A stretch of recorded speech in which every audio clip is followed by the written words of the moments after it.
Today's guest is a homeschooling mom with the training and experience to help us all level up our homeschool experience. Join us as Kimberly McCrann shares her 5 lessons from a career in teaching.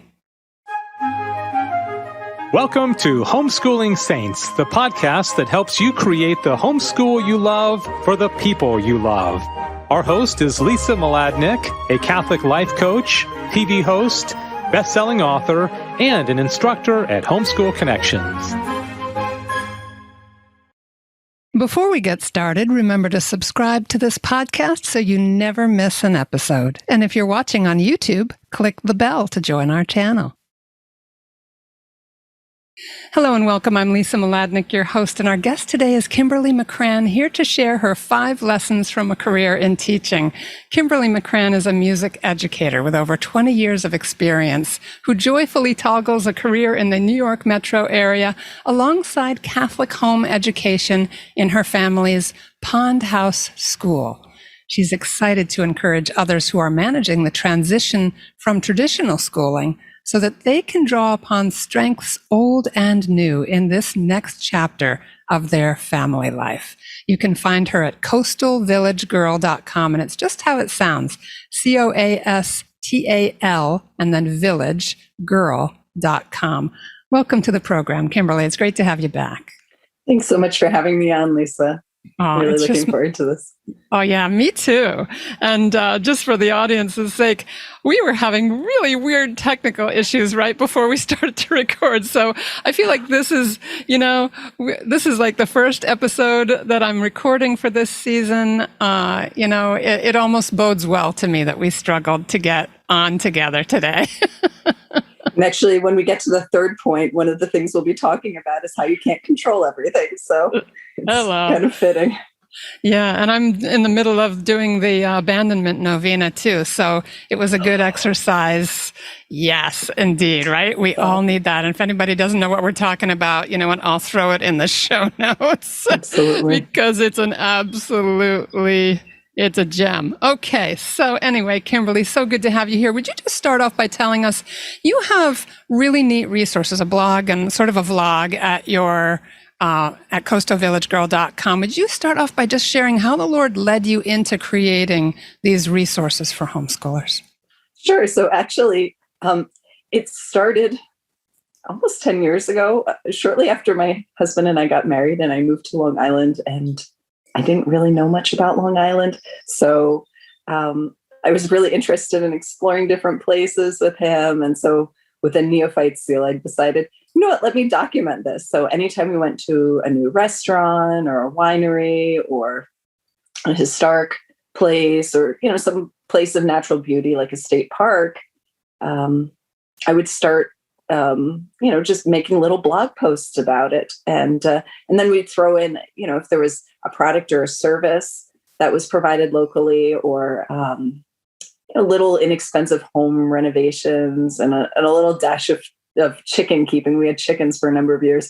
So it was kind of sprinkled with a little bit of this and that. And it was a very informal thing that I did anonymously, just a way of, it was a hobby. And I think it was a way of just putting a little positivity out into the internet, which, as you know, can be a place with a lot of, mixed things. So that was something that I just did for fun on the side. And then when my daughter was born, I didn't have time to keep up with it. So I shuttered the blog. And then a few years later, just decided, you know what, let me set up a proper website and give it a go again and start blogging about things that reflect the season of life that we're currently in. And that naturally kind of started involving homeschooling because, we started homeschooling our daughter pretty early on. And it was funny because after things opened up again after the pandemic, and we'd start going to classes and library programs, invariably the moms start talking amongst themselves about different things. And, one of the things that would come up, oh, well, where does your daughter go to school? And she's very friendly. So she just cutely, speaks right up and goes, we homeschool. And it's very interesting how since the pandemic, that elicits a very different response. I mean, I'm not saying, people have always been very polite before, and oh, that's interesting. But I would say there's a lot of inquiry that goes on now when she makes that statement, and a lot of people are very interested in it. A lot of people are very impressed by it. A lot of people who say, "Oh, I would actually like to do that," or if the dots all matched up, I would like to do that, or at least learn about it. So a lot of people in a lot of places that would just start having conversations with about homeschooling. And it was just such a beautiful thing. I mean, Lisa, as you know, I've taught in institutional settings my whole life. I'm a big supporter of all of the various methods of education that parents choose for their children, whether it's a traditional school or homeschooling, whether that's private or public or parochial or charter, whatever the case may be. But I think what's happened because of the pandemic, because of this incredibly difficult time that families are really considering and reconsidering what's best for their more pivoting. So as I found myself in these situations where I was having more and more conversations, I realized, maybe this is a little nod from the Lord. And as we were working through various curriculum, I was having the same response that I was having to when my husband and I were newlyweds, visiting different places.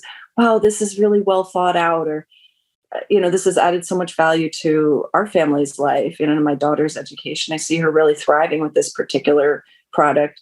Maybe I should put a review of it. Some of the things we use are very well known, and then other things are not. So it just, it was something that was really tugging on my heart. And then I figured, okay, this is something I really need to discern more. And part of the discernment process was I decided, okay, well, I'm going to make 10 videos. And I know there's going to be learning curves associated with doing that. I've worked over video, especially since the pandemic, with my students. So I'm used to that, having one-on-one lessons and conversations, but putting together a pre-recorded video, of course, is a totally different thing. So I figured, all right, if I can have the self-discipline to do this and figure out these associated learning curves, then I've got enough content that I can, slowly put it out over a few months. And if I can do that, then maybe this is a sign from the Lord that I should move forward with this. So that's what I did. And now I've got, I think, over a dozen videos on the site. And sometimes I do blog entries as well, where I feel like that's more important.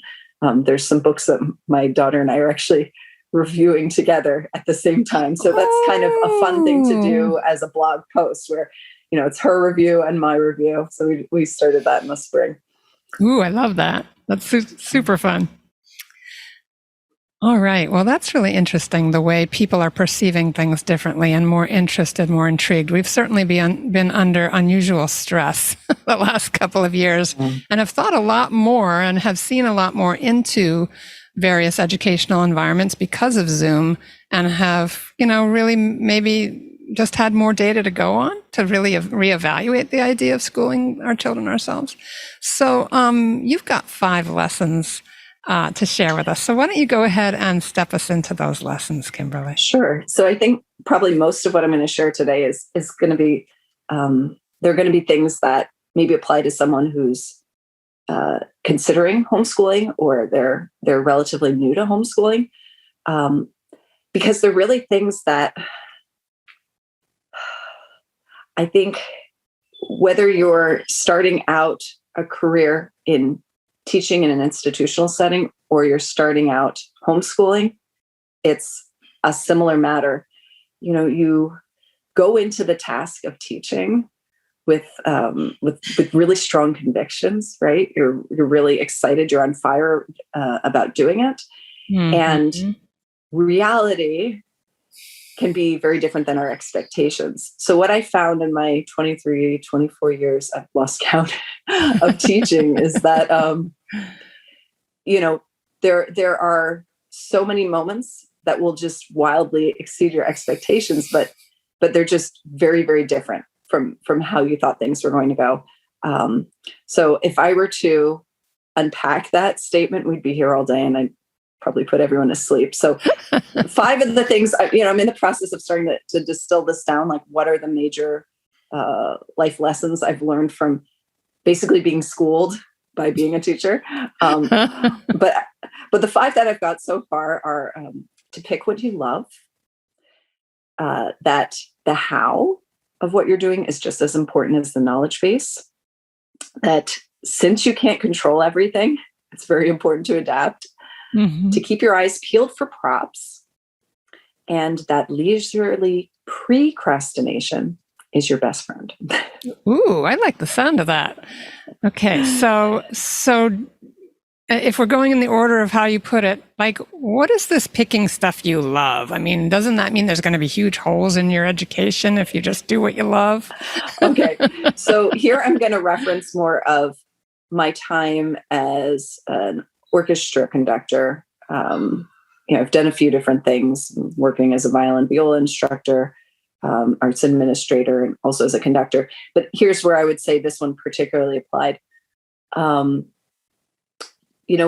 I pick a piece of music to program for my students, obviously I'm thinking of, is this a piece that's of high artistic and pedagogical and spiritual value for my students, but also, do I like it?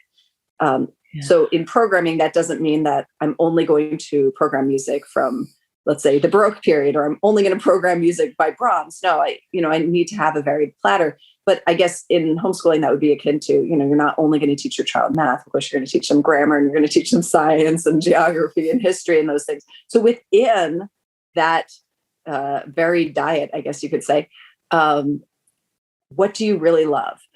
So this isn't meant to add pressure. I'll explain. I really feel that if I want to sell my students on something, how can I do that if I don't sincerely like it? So, we're all going to have subjects where we experience trepidation, right? There are going to be subjects that are a strong suit, and others, that we're kind of grinning and bearing it through. But beyond sorting things out for your family as you make peace with your limitations, all I'm trying to say is give yourself a permission slip to pick curricula or approaches that you're interested in or excited about on some level, so that at least when you're in the moments where you're plowing through, you're going to have a few moments of joy. You're going to make a few memories while you're in the midst of a challenging subject. Even though the point of the education is, to help your student succeed and thrive and to build them up, I found that, incidentally, it can also be kind of healing, homeschooling your child, because, as you're walking them through a certain subject, it doesn't have to be the same as however you experienced it. So, like, for example, I had a wonderful Latin teacher in high school, but it was in high school, and it was 2 years. And I knew that when we decided to homeschool our daughter, I really valued her learning Latin from a young age and really being able to embrace that. So that meant, okay, let's find some really great programs that are going to be approachable to young children. So we've been really enjoying that. So, an area where I was kind of a late bloomer, that was something that, we were able to find something that was a great fit, and she's, doing well in it. Math, on the other hand, math was a source of downright frustration for me when I was an elementary age child. I just remember hitting a lot of walls. And so it became really important to me that my child have a very different experience with math. So we've sought out curricula that really seemed to best fit her needs, and we switched it up as she got older and her learning style became more apparent. And we do a lot of math games and math challenges and just have a lot of fun with it. And when I get later to the props bit, I'll tell you more about this little guy, but he's teaching second grade math this year. And she's got a finger puppet on her index finger for those of you listening on the non-video version. So, I think that your investment increases with something when you get a little bit of joy and pleasure out of it. So it's not a selfish thing to pick things that you really love. Yeah, that makes so much sense, because there's to me as a mom, I'm getting kind of like the holy shivers listening to you, because a couple of things, probably thousands of things, are happening when you make that choice to kind of pan for gold. Okay, we got to be in this place. So what's the best part? What's going to be fun for us both, so that, as you said, we're making happy memories? And that's a little self-care as a mom and as an instructor, or a father as an instructor, because, as you said, if you're lit up about something, you're in a whole other part of your brain. If you're struggling with a program you hate, your little baby neuroscience, you're in your amygdala. You're not in your creative, problem-solving, warm and happy place. You're just stressed. And so if nothing's perfect, we're all going to have stressful moments.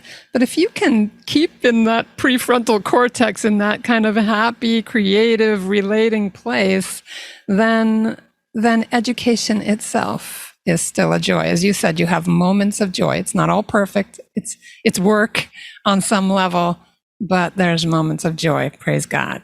I love that. Yeah, so for the second point, this may actually draw more upon our assets being an issue.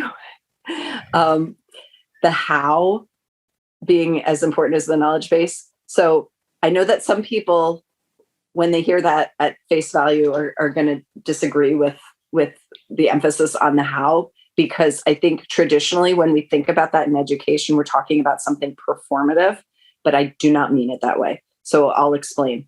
So when you first graduate from college or get your master's degree or whatever your subject area is, that you're going out in the education world, you're so gung ho, right? Because you just had this education. You're really inspired by everything you've learned. You had amazing professors. You had this support of your classmates, and now you're going to go out and you're going to change the world.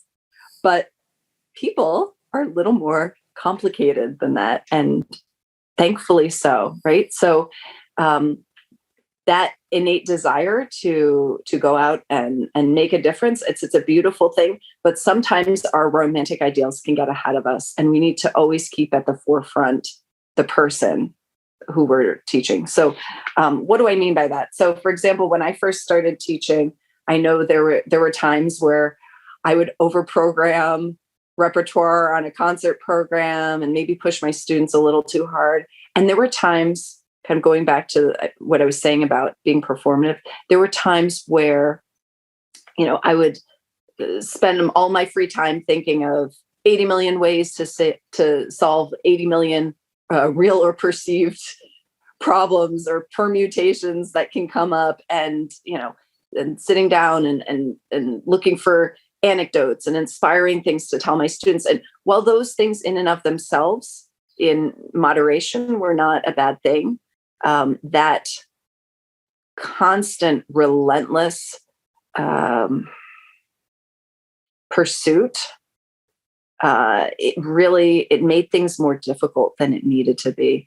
And I remember during a time where I was particularly busy professionally and personally, I stumbled upon this quote by Theodore Roosevelt. It was something to the effect of, "No one cares how much you know unless they know how much you care." And it was like, it hit me like a ton of bricks, because I realized I really needed to focus on using my rehearsal time first and foremost, thinking about the person behind the instrument and what their needs were. And students really need to feel cared for. They need to feel important. They need to feel loved and encouraged. And I'm not saying that people don't do these things when they first start out on the journey of schooling or homeschooling, but it is so easy in our unbridled excitement to kind of lose sight of that. So it was really important to me. I found when I started shifting my focus, and again, like the Imago Dei, right? We're made in the image and likeness of God. When I was really focused on the students, I found that it changed the way I rehearsed a bit. And it also allowed me to be a little more judicious in how much I shared. I didn't have to pre-plan every moment. When you're really engaging with someone, those moments flow naturally, and you have to have a certain element of trust there. And then as a result, my students actually played better. So it's funny, but you actually, how do I say this? You actually there's more weight behind what you're saying when the people who are listening to you feel like you really care. And one last thing that I also want to say about being performative. When you see people teach in the movies, they always look like they're on fire and they're constantly engaged and amazing their students. And there's just a lot of pressure in that. The type of people who do that in the education world are clinicians. They come in, they visit a town, they work with a group of students or teachers for a few hours, and then they go on and they do the same thing in another town, and they get people fired up and excited and refresh whatever's going on, and that's lovely. It's a beautiful thing. But when you're educating your children and you're at home with them all day long, I don't think enough coffee would suffice. There's no regular classroom teacher who's doing that, who's maintaining that. When you think about you see a TED Talk. How long is it? 15, 20, 25 minutes long. So, don't put pressure on yourself to be, you don't have to be like a motivational speaker who's got 12 New York Times bestsellers to your name. The how is in showing how you care, not in performing. Wow, I love that. So the first one has to do with moving into the framework and then judiciously selecting things that have that opportunity for joy and connection. And the second one, again, we're talking again in a way about that joy and that love, because we're seeing them in the image and likeness of God and helping them to know their own belovedness in the way that we teach, as well as, I love that you made this point, to take the performative aspect out. So much of our culture is performative and comparative as well. We compare ourselves too much. Just want to take a very quick break here to let our sponsors have a word with you. And we will be right back with Kimberly McCrann and her third of these 5 lessons from her teaching career. Stay with us. Hi, I'm Walter Crawford. And I'm Maureen Whitman. And we're the founding members of Homeschool Connections, and we're the proud sponsors of the Homeschooling Saints podcast, which is heard in over 80 countries around the world. And we really want to thank you for listening. And we invite you to come check out our online courses and Catholic homeschool programs at homeschoolconnections.com. And now back to our program. So Kimberly, thank you so much. Take us into your third of the 5 points. Sure. So about adapting and control. So, in music education, it's a reality that you have to adjust. You certainly have to do that every year in a traditional classroom too, but it's different in music because there are just so many variables that come into play. So, for example, one year you may have your ideal instrumentation, and another year you may have 30 violins and 2 violas and 12 cellos and a trombone, and then you just have to make it work. You have to figure it out. And then there are other things too. I mean, you may have a group of kids who you've been working with for a few years. And so they're really well-versed in your technique, like your rehearsal technique, your baton, your manner of conducting. And they're also just really good at blending with one another. And then those kids graduate and you have a crop of new kids. And so you have to teach them how to work together and how to work with you. And then, of course, like every single concert cycle, right? You're starting over fresh. So even if it's the same group of kids, they're starting a piece from scratch.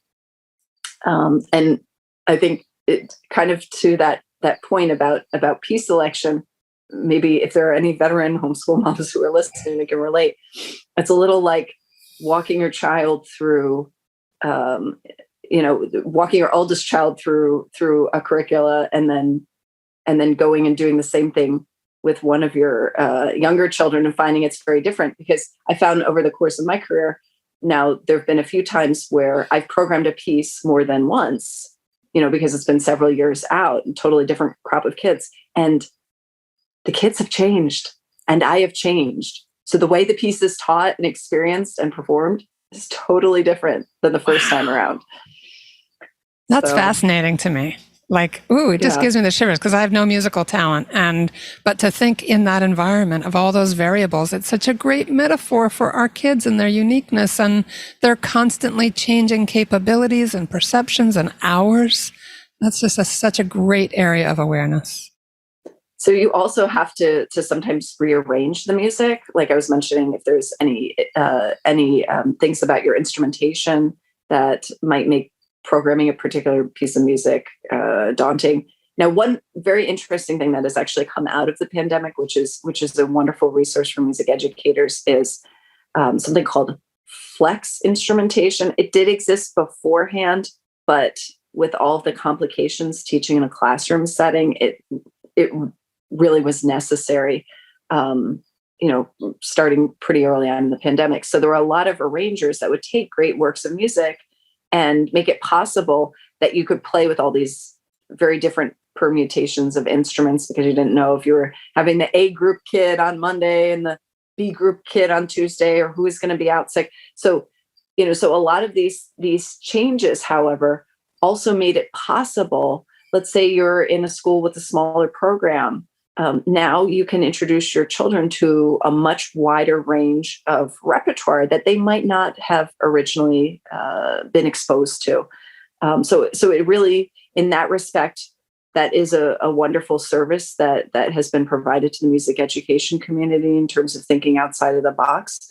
But you still have to arrange and rearrange and make cuts anyway. So this is a reality. So, I think that this one is maybe a little bit more of an easy translation to homeschooling. If there's something that your kid needs a few extra steps, then add it in, even if it's not, if it's not in the textbook, or if there's something that's extraneous, or you're beating your head against the wall, maybe you need to replace it with something else. So, having that permission slip to adapt to best suit the needs of your family, that this is what you have to do every day when you're in front of an ensemble. And I think also to the point of, adapting to meet the needs of your students, there are also some things that you just don't have control over. So that's, we're talking about changing things up so that we can meet our students' needs. But there are things that we just, we have to realize that children have agency and children have free will. Because of the nature of my work, I've had the great privilege of seeing families grow up. So it's not unusual for me to work with a kid when they're 9 years old and they're learning their 2-octave scales for the first time. And then all of a sudden, you fast forward 20 years and you're sitting down and having a cup of coffee, and they're in graduate school and thriving in their career. And you have to pinch yourself. Like it's really a cool thing. Beautiful. But, at the same time, because you get, you see so many hundreds and hundreds and even thousands of kids, you see that trajectory happening again and again. You realize that growing up is so mysterious. I mean, there are kids, what you learn from your kids is amazing. It's absolutely astonishing. I think I've learned more from my students than they've learned from me, truth. But, you see kids who have experienced such hardships in life that would make anyone listening to this podcast weep, just parent to parent, and those kids overcoming every roadblock in their way and thriving. And then you have other kids who have every reasonable advantage in the world, and they've come from a loving background. And sometimes, they make unfortunate choices and they have to learn hard lessons. So, I think at a certain point, yes, adapt, really, do all those things to best meet the needs of your child. But then at a certain point, we have to surrender to the Lord. Like, what is this going to look like in 15, 20, 25 years? We really have to surrender those things to the Lord. Yeah, it's such a good lesson on so many levels. And I feel like that adaptability gets communicated to our kids, that life isn't some rigid path that's been laid out before us, that our personal vocation as it emerges in the course of our learning and being together, learning from each other, that's all going to emerge gradually. But that adaptability, I feel like it keeps us in that place of being in the present moment with the Lord and with each other too. We're not constantly out in the future or measuring ourselves against a rigid goal. And yet it gives us that freedom to have goals, because it's not so threatening. Love that so much. Adapting, it makes me think of the Serenity Prayer. And we talked about the Abandonment Novena, which you said you would touch on that kind of surrender later. What power there is in surrender. We just do what we can do and can't control everything. And loved what you said about learning so much more from your students in a sense than they learn from you, or having that feeling. I've heard that from really good teachers over the years, the teachers who are really in there with their students and present to their students. Yeah, the Lord is working in all directions, right? So now that we've talked about some more serious things, I thought maybe we should lighten up a little bit and Awesome. talk about the props. So, so I have to be totally honest with everyone. I'm putting this out there for the internet. I'm not a crafty person. My crafty scale is like -3. I'm fair at like line art drawing and like little watercolor, but yeah, if you throw popsicle sticks or felt or glue or anything like that into the mix, it's a disaster. So okay, so now I like you more, fortunately, Kimberly, because I was intimidated by your musical talent, and now because I'm not crafty either, now I just like you even more. So, but the good thing, right? The good thing about being in a homeschool community is you've got all these other people who are crafty, right? So you can lean on them. One of my best friends is really crafty. So I'm like, oh,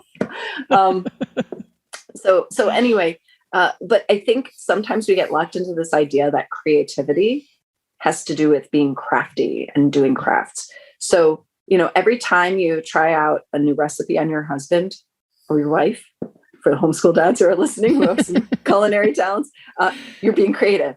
When you come up with the most adorable stocking stuffers for your kids, you're being creative. When you put together like a little gift bag for the kids in your child's co-op class for a feast day, and you've got like little holy cards and little cute bags, you're being creative. So I guess I kind of want to dismiss the notion that creativity is only having to do with arts and crafts and the arts. There's so many ways we're creative.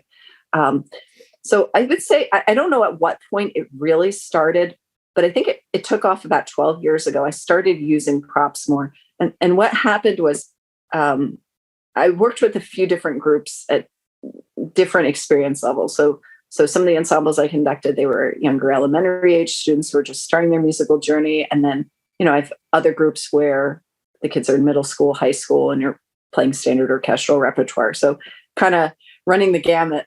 But I remember we were playing a piece that introduced flats. Now, for those of you who aren't string players, usually flats or flat keys are things you start with, more with winds and brass. But it's kind of unidiomatic for string players. So traditionally, you'll start with keys that have sharps in them. So we were playing a piece with a younger group, and the piece had a number of flats, and it was challenging them. So I was trying to, show them and demonstrate, and make little visual charts, and reminding everyone, take it to your private lesson teacher, so that next week we're all together. And no matter what I was doing, it wasn't sinking in for everyone. So one day I was in like a little local mom and pop shop where I grew up, and they had these little Pygmania pigs. They're like these little tiny pigs, and they had these little tiny Tyrannosaurus Rexes, and it just hit me. So we went to the next rehearsal, and I made my conductor stand flat, like a table surface, and I set up the little pigs. The pigs looked like they were singing. I said, look, it's beautiful intonation. Everybody's playing in tune, but it only takes one. And then I took out a Tyrannosaurus Rex and put it on the stand and had it devour the pig, or two. And then I grabbed another one. And then it was just like a feeding frenzy on the music stand. It was like more parts carnage than carnival of the animals. And so anyway, the kids were howling with laughter. They thought it was the best thing ever. And, from that point on, they played more in tune. Wow. And I think just having that little sticky thing. Now, before we get into the illusion that this only works for small children, I tried the same thing a week later on a tricky passage with my older group. And they loved it so much they wanted their own pigs. So I had to go out and buy a bag of these pigs. And they were like wedged in between, like scrolls and like sitting inside instrument cases. But again, it was just a silly little thing that made an idea sticky. And that's what I think of when I think of props. So, I have other things that I've accrued over the years. Like I've got an Obi-Wan Kenobi and a Darth Vader. And whenever I have a student who has posture problems, they're like, almost like the good angel and the devil on your shoulder. And it's somehow just having those little breaks, that little bit of pizzazz, it can really liven things up and make something more memorable. It could be something that you get at the dollar store or the impulse aisle in a department store where they've got the little $1, $3, $5 things. Or if you're thinking, I don't feel like dropping 20 or 30 bucks on little props, walk around and shop your house. Is there something in your kitchen? Is there, are there pieces in a board game? Is there something like that you can use? I love these little mini erasers too.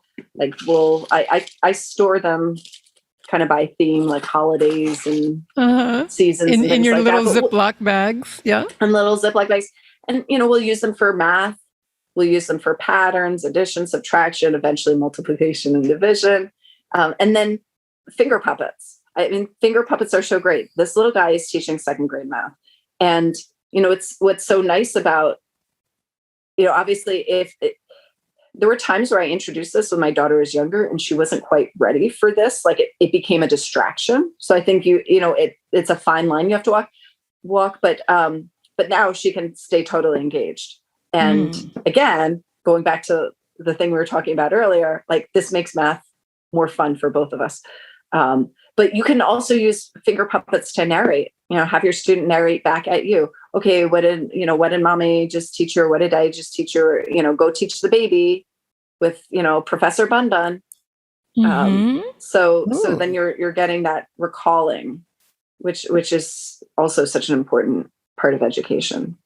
Yeah. And because they can touch back in their minds to things that are tactile and fun and playful, there's again, a little bit of baby neuroscience is that when you reflect on something joyful, it helps your brain health. It also puts you back in your prefrontal cortex. Say your child just never does like math, but there are these fun little happy moments or times you cracked up together over Professor Bun Bun, the little bunny on your finger. I just feel like those are opportunities to do what a lot of success coaches talk about, which is kind of reflecting on wins. Like touching back to happy memories really does put us in a better, more creative, more kind of productive, engaged place in our brains. All right, so take us into your fifth point. You called it leisurely procrastination. I love that. Yeah. So, it's very easy in the homeschooling world, I think, to compare yourself to others. We all tend to see what we admire about other parents and other families, but I think it's important to remember that everybody has their struggles, and different issues with bandwidth, I guess, right? So like if someone is blessed with a larger family, okay, you have to teach kids who are a wide variety of ages and meet their needs. But maybe for someone else, there's health issues in the family. Maybe you're taking care of an elderly parent. Maybe you have a special learner. So there's so many different things that people are juggling. I think everybody's juggling something. And so what I found very helpful in all of that is what I call leisurely procrastination. I stumbled upon the term procrastination a few years ago online, and it wasn't used in a positive context. It was like people who worry and they're too anxious. They're trying to, even do unnecessary tasks. But I like to put a positive spin on it because what I found is very helpful. Frequently I would have students audition, like my audition dates for my ensembles be only a week or two out from the first rehearsals. So what I got in the habit of doing the summer before was I would listen to a bunch of different pieces and think programmatically, meaning, want to expose my students to a wide range of things, a little bit of this and that, or maybe go with a theme like, okay, we're going to do a dance theme, or we're going to do American composers theme, or, whatever the case may be. So, in that time in the summer, I could really sit down and listen and consider what are a few potential scenarios I could be that could be in the fall as far as my instrumentation. What would suit my students, and then score study those pieces, transcribe a few parts if I knew there were some kids on certain wind or brass instruments, or I was going to need to switch things up or have a little extra coverage. So I would do that in the summer so that when audition time came in the fall, I had something that I could just pull out easily. Or another thing that I used to like to do, and I didn't really think to do it until I was in my busiest season professionally and personally, but I would pre-write emails.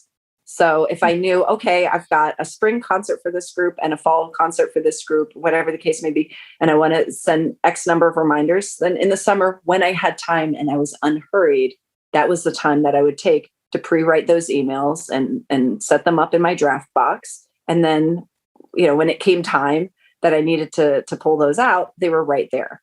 Wow. So how does this translate to homeschooling? So I think a lot of times, we're just so busy. Like we're constantly going, right?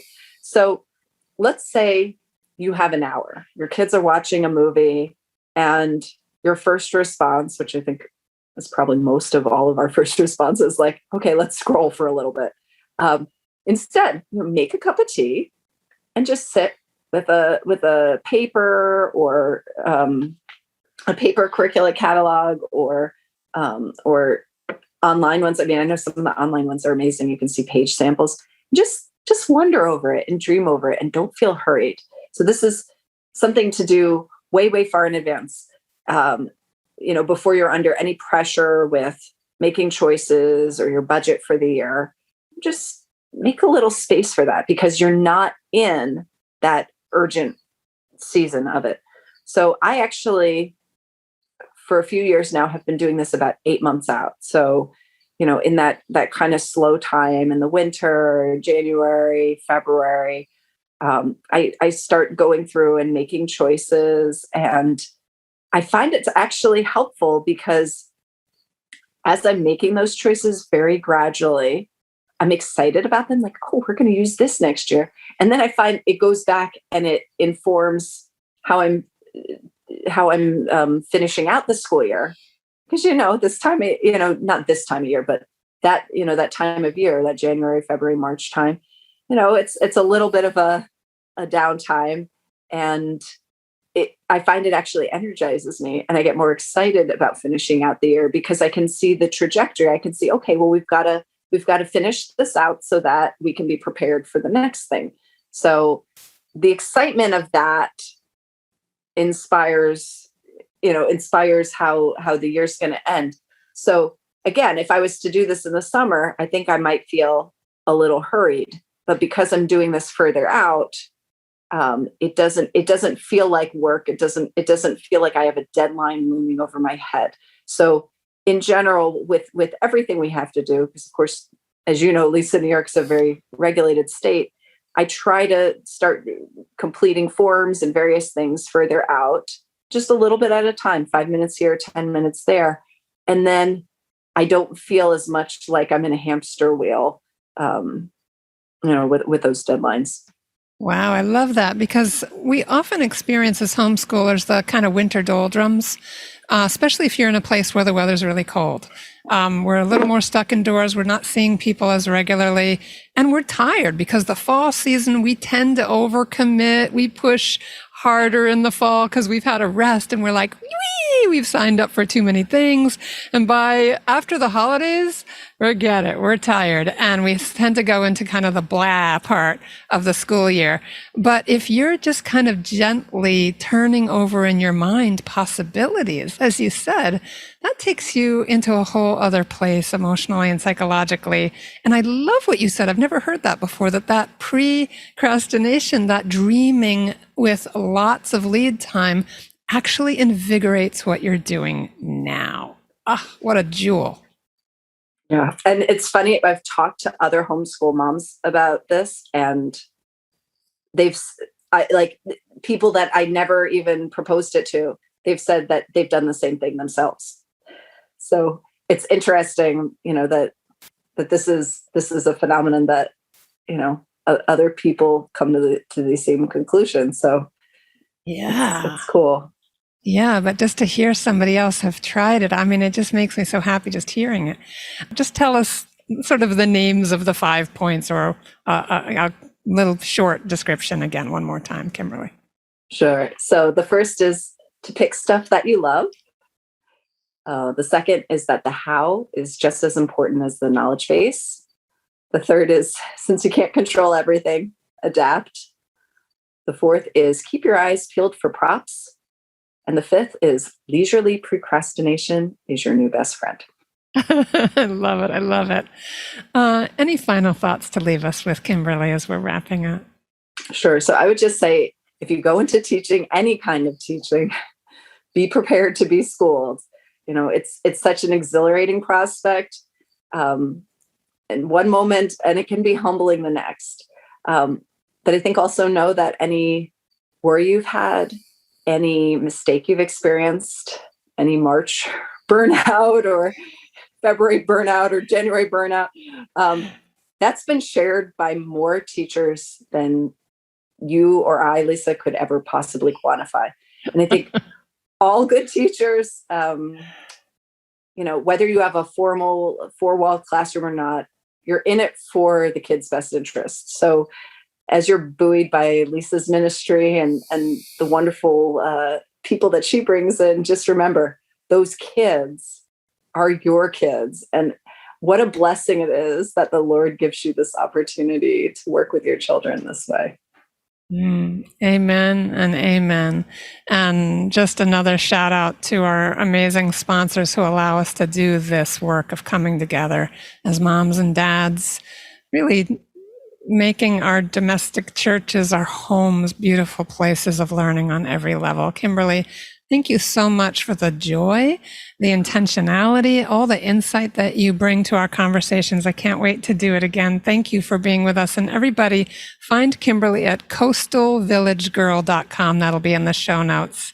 And thanks again. Thank you, my Lisa. gosh. Oh, you too. Everybody, I hope we'll see you next week. Have a beautiful week. God bless you. And that's our show for today. Our program is sponsored by homeschoolconnections.com. Be sure to subscribe to Homeschooling Saints and leave us an honest review. God bless you, and thank you for joining us.